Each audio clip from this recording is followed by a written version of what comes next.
நடமாட முடியா தடுமாறி கிடந்த உடவனின் குரல் கேட்டு நின்று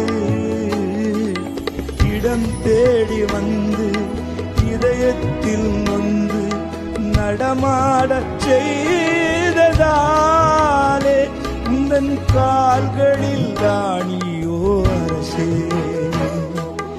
அதுதான் சிலுவையின் பரிசு. உந்தன் கால்களில் ராணியோ அரசே, அதுதான் சிலுவையின் பரிசு. உருகாது நெஞ்சம் அவர் தானே தஞ்சம், உனக்காக பலியாக வந்தார்.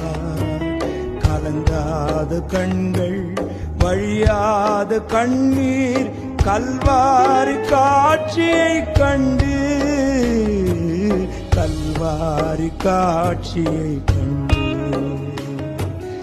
உருகாது நெஞ்சம், உருகாது நெஞ்சம்